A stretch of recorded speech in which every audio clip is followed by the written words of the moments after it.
саид воҳид носиров сокини 36-солаи деҳаи қабодиёни ноҳияи дӯстӣ ба кор меравад. ӯ кирокаш аст. дар деҳа ва ҷамоати деҳқонобод ҳамчун таксии бепул муаррифӣ шудааст. ба маъюбону нобиноён ройгон хизмат мерасонад ва як рӯз дар ҳафта дар хидмати онҳост. корафтодагонро аз деҳа то бозор мебарад. мегӯяд фақат некӣ кардан мехоҳад. 10 сол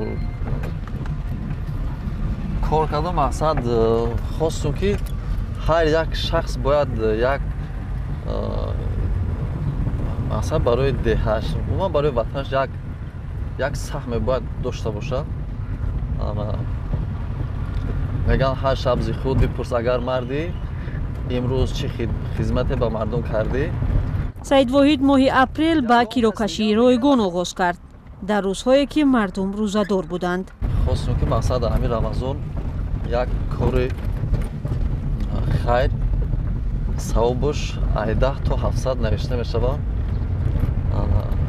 хостум ки дар ҳамин рамазон мақсад ҳамин корро бикунем ки мақсад таъмини хонаводаи 5 нафарӣ осон нест ва ӯ аввал бояд харҷи хонаводаро пайдо кунад. расчёт кати дигар рӯз кор мекунам, рӯзои душанбе то якшанбе шароит ма туғрӣ мекунам.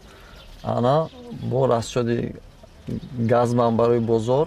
дар шароите ки нархи роҳгиро дар тоҷикистон боло меравад, мусофирон бо дидани таксиҳои бепул хушҳол мешаванд. имрӯзам бепулай худои шукр рафтестем ина бепул мошинда худамам нашунем борма бор кардах то хонам бурда то ма рафтана бурдагияй. гоҳе ба ҳоли саид воҳид барои ин кораш механданд, аммо дуои нек барои ӯ бештар аз писханду тамасхурҳост. ҳамин хел дар китфам заду қанда бузам падар модарта раҳмат кунад гуфт хай бо дуо дод. ҳамин дуо метиҳанд бо одам бояд энергия мегирад бо ҳаракат мекунӣ ки ҳамин то бегар кор кунем ки бозор то абетай. саид воҳид ки худаш ба кӯмак эҳтиёҷ дорад, мегӯяд кӯмак ба дигарон барояш илҳому дилгармӣ ва тавоноӣ барои идомаи зиндагӣ ва кор мебахшад.